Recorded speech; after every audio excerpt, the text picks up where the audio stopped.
ദൈവനാമം മഹത്വപ്പെടുമാറാകട്ടെ. വിശുദ്ധ മത്തായിയുടെ സുവിശേഷം 5-ാം അധ്യായത്തിൻ്റെ 43 മുതൽ 48 വരെയുള്ള വചനഭാഗങ്ങളിൽ കർത്താവായ യേശു ക്രിസ്തു വളരെ പ്രാധാന്യമുള്ളൊരു കാര്യം നമ്മളെ പഠിപ്പിക്കുന്നുണ്ട്. അത് നമ്മൾ ഓരോരുത്തരും, അതായത് കർത്താവിൻ്റെ മക്കളായി തീർന്ന ആ ഒരു അവകാശം ലഭിച്ച് നമ്മൾ നമ്മുടെ പിതാവായ ദൈവത്തിൻ്റെ അതേ സ്വഭാവമുള്ളവരായിരിക്കണം.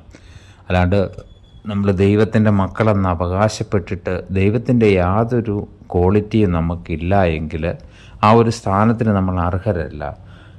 ദൈവം സൽഗുണപൂർണനായിരിക്കുന്നത് പോലെ തന്നെ നമ്മുടെ ഓരോരുത്തരും സൽഗുണപൂർണനായിരിക്കുവാനായിട്ട് ഏറ്റവും ശ്രമിക്കണം. അപ്പോൾ ദൈവം എല്ലാവരെയും സ്നേഹിക്കുക. ഇപ്പോൾ ഒരു മഴ പെയ്യുമ്പോൾ അത് ഒരു ദുഷ്ടൻ്റെ മേൽ, അതുപോലെ തന്നെ എല്ലാ നന്മ ചെയ്യുന്നവൻ്റെ മേൽ എല്ലാവർക്കും ഈ മഴ കർത്താവ് കൊടുക്കുന്നു. അതുപോലെ വെയിൽ കൊടുക്കുന്നു. അതുപോലെ എല്ലാ അനുഗ്രഹങ്ങളും ദൈവം കൊടുക്കുമ്പോൾ ദൈവത്തിൻ്റെ സ്വഭാവം, അല്ലെ ദൈവത്തിൻ്റെ സ്നേഹമാണ് അവിടെ നമ്മൾ കാണുന്നത്. അപ്പോൾ ദൈവം ആഗ്രഹിക്കുന്ന ദൈവത്തിൻ്റെ മക്കളായിരിക്കുന്നവരും അതേ സ്വഭാവം കാണിക്കണം. അപ്പോൾ നമ്മളുടേതായ ചില ചട്ടക്കൂടുകളിൽ നമ്മളെ സ്നേഹിക്കുന്നവരെയും നമ്മുടെ അടുത്തുള്ളവരെയും നമ്മുടെ മക്കളെയും നമ്മുടെ ബന്ധുക്കാരെയൊക്കെ നമ്മൾ സ്നേഹിക്കും.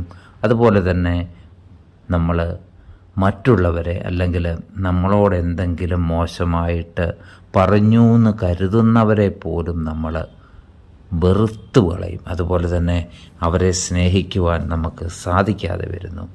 അങ്ങനെ ഒരു സ്വഭാവം നമുക്കുണ്ടെങ്കിൽ നമുക്കൊരിക്കലും കർത്താവിൻ്റെ മക്കളായിട്ട് ജീവിക്കുവാനുള്ള യാതൊരു അവകാശവുമില്ല. ഇത് കർത്താവായ യേശു ക്രിസ്തു വളരെ വ്യക്തമായിട്ട് വിശുദ്ധ മത്തായിയുടെ സുവിശേഷം 5-ാം അധ്യായത്തിന് 38 മുതൽ 42 വരെയുള്ള വചനങ്ങളിൽ നമ്മളോട് പറയുന്നുണ്ട്.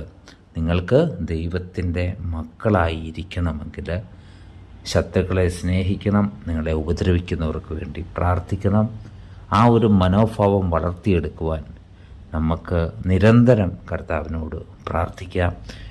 ദൈവം നമ്മെ അതിനായിട്ട് സഹായിക്കട്ടെ. ആമേൻ.